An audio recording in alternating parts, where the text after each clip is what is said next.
Welcome to Hola Carson City. My name is Eduardo DeLeon, and I am here with Efren Mendoza. Hi, Efren Mendoza. Hi, Eduardo. ¿Cómo estás? Good. How about you? Good, thank you. Efren, can you tell me a little bit about yourself? Well, I grew up outside of Las Vegas in a small community called Nye County, Nye County. And when I was about 18 years old, I came to the University of Nevada to study. Initially I wanted to come out and run track. I was a pretty decent track runner. Can't tell anymore, but I was a state champion 2-miler, and I had a pretty good time in the miles. But I wanted to continue playing sports, and I thought that Nevada gave me the best opportunity. Unfortunately, when I came to Nevada, because of Title 18, that's what they call, those are the programs, the female programs that took shape. Then they had to drop the men's track team, and then but fortunately for me, I was able to get connected with. I was working at this little place called the Pub and Sub while I was at the university, and a coworker of mine said, "Hey, I think you may like to box." And I knew nothing about boxing at the time, but I said, "Well, let's give it a shot." And he took me to the boxing gym, and soon enough, I met Mike Martino, who was the director of the Washoe County Juvenile Services, the outreach department, and him and I connected fairly quickly. Being an athlete, I played football, basketball, and again I ran track in high school, so I was a pretty good athlete. He took a liking to me. Him and I we had like a father-son type duo, because I didn't have anybody here in northern Nevada, and so I kept training, and about 8 months into my boxing career, so I called it, I was getting very discouraged because I couldn't, because of my weight division at the time. I was fighting at bantamweight. They couldn't find an opponent, and so I was going to give up boxing. And he said, "No, we got an opponent for you." The thing he didn't tell me was that my very first opponent, it was a boxing match and I'll never forget this. It was at the Boys and Girls Club on 9th Street in Reno. Was against the national champion. And that day, after the bout was over, I remember very clearly, I was trying to eat a potato chip, and it hurt so bad from the pain from being in the ring that I said, "I will never do this again. I will never step in the ring again. I'm done. It's over." And then they told me, "Hey, we think you beat that guy, and he was a national champion." And then, of course, what do you think happened? You got excited. I got To excited. get back in this. Absolutely. And then I just became. After that, I boxed. Can you tell me a little bit about your job? We here at the Juvenile Probation Department, one of the things that we always try to do is we hope that when we work with a family or a youth, is that we have a positive impact in their life, and that ultimately we're able to provide them with tools and positive resources that they can use during their difficult time, if it's something that deals with drugs or down the road. But we always want the outcome to be to help a youth, and so that they can become a productive citizen in our community in any way that we can. We've worked, I have a number of kids up on my billboard that we've been able to help get into the service, get good paying jobs, go on to college, lead good successful lives. Today, in fact, I was out on Tiger Drive, and I ran into a young man that I had worked with for an extensive time, and he had a baby daughter, and was doing very well, employed, and was very grateful for the help that we had given him not just myself, but the probation department. He was a young man that was involved with drugs, but also involved in gangs extensively. But he wanted us to know that he was very grateful for all the work and the support that we gave him while he was on supervision with us. Not all the kids that we work with are successful, and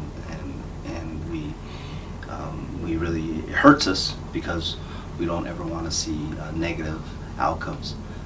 Recently we had a young man that we had worked with in the past that ended up dying, and sometimes we have kids that die because of drug overdoses, or the lifestyles that they're leading that normally involves drugs or violence, and those are always sad stories, and sometimes we try to use those stories to help families, so that it'll open a young man's or daughter's eyes, and so that they won't lead that same lifestyle or path. What is your favorite part about your job? Working with families. When I first began working as a probation officer, before I began working as a probation officer, my old boxing coach, he was director of juvenile services in Washoe County, with the community outreach department, and he always had young men coming to the gym, the boxing gym, that were high risk, that were in gangs or involved in illegal activity and so forth. But he had the patience, he had his character, and the way he was able to talk to young kids always impressed me about him, and I always wanted to be like him. In fact, when I was boxing, I was interviewed a few times throughout my boxing career, and I'd always get this question, well, what is it that you want to be when you grow up?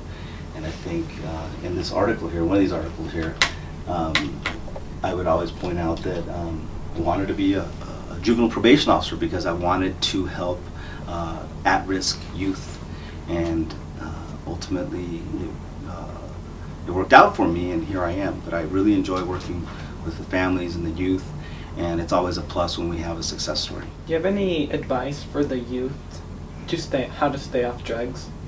Don't ever start. Don't ever start. A lot of the drugs that we see today are very, very dangerous. In the past, there was always methamphetamine, and there was always heroin, and people will always say when somebody becomes addicted to heroin that they're chasing the dragon, and they say that because you can never catch a dragon, you can't see it.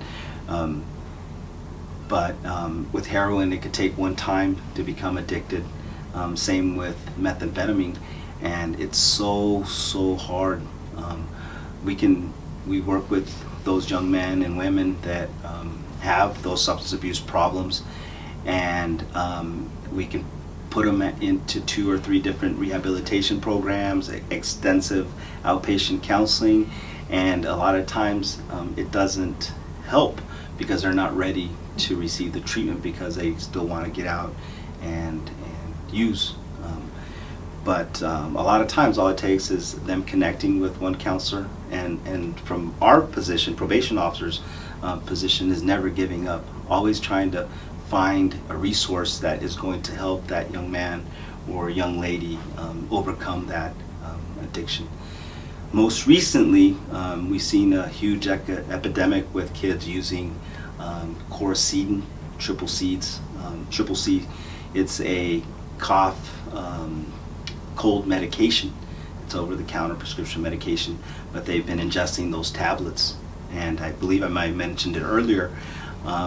We've had kids that had to be cleared before they came into our detention center, or that we've had to had them get a physical done by a doctor because they were so damaged from the Coricidins, and that the doctors have told us that their livers, we're talking about a 15, 16-year-old kid, that their liver is functioning at like a 48, 49-year-old.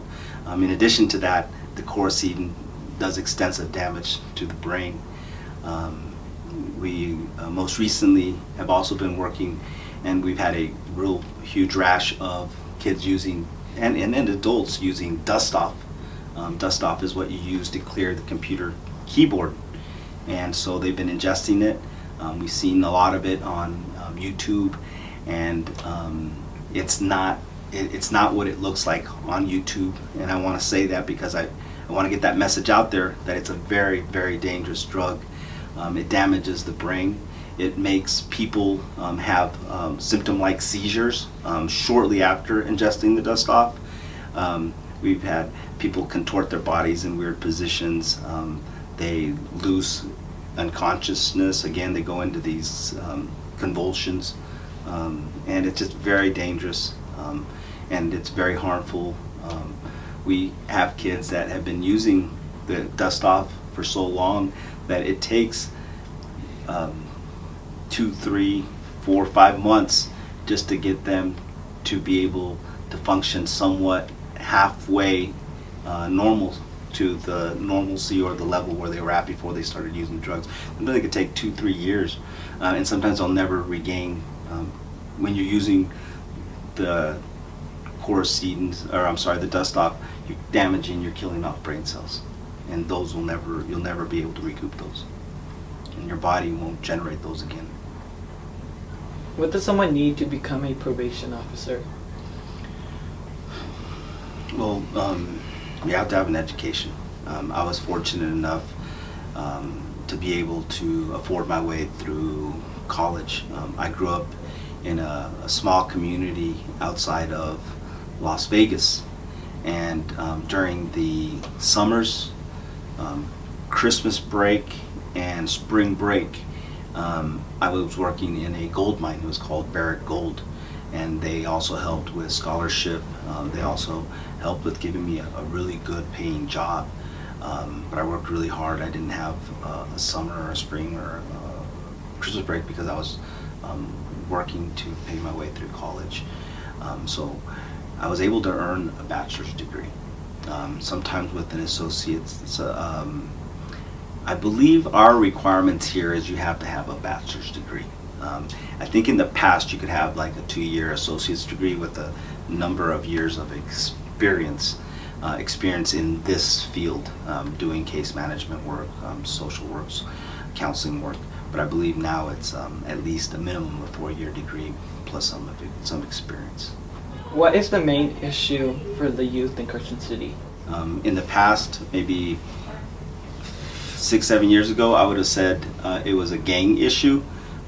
We had a pretty dominant gang here, prominent gang here, the Eastwood Tokers. And then we had some other gangs like Lima Street, Bambinos, and so forth. But now it's more of a, and those gang members, a lot of them have grown up. Some are incarcerated. Some become addicted to drugs, and a lot of them just got out of the gang altogether. They did the right thing, and they're leading a better lifestyle. But so that's really not the problem. I would say it's drugs. Most recently, we have seen some gang trend. We've seen a big Norteño gang trend, which is very unusual for this region because it was always a Sureño territory. It was predominantly all Sureños here, and now we're getting a lot of Norteños from the valleys, Fresno, Tulane County, those areas. They're coming here, bringing their families here, and we're seeing a lot of Sureño gang members. But to answer your question, it's drugs. And the 2 drugs that I was talking about, the Corcedin and the dust off. The unfortunate thing about those 2 drugs is that they're over-the-counter medication. So most of the kids go to the stores. They can go out to like CVS, they go out to Smith's, different stores, Walmarts, and they steal them, and they ingest them. But it's not illegal to possess because it's not against the law. So I think that's something that we have to petition, go before legislature and our chief, deputy chief, the district attorney, and talk to the judges and lobby to have some changes made so that they're not so accessible to the kids. I know that our sheriff's department, mainly our school SRO, school resource officers, they've been campaigning and going to different stores like CVS. They've been getting out to Walgreens, and they've been talking to the store owners, and they've been telling them about the harms that those drugs are causing and how easy accessible it is to the kids and how easily they're stealing them.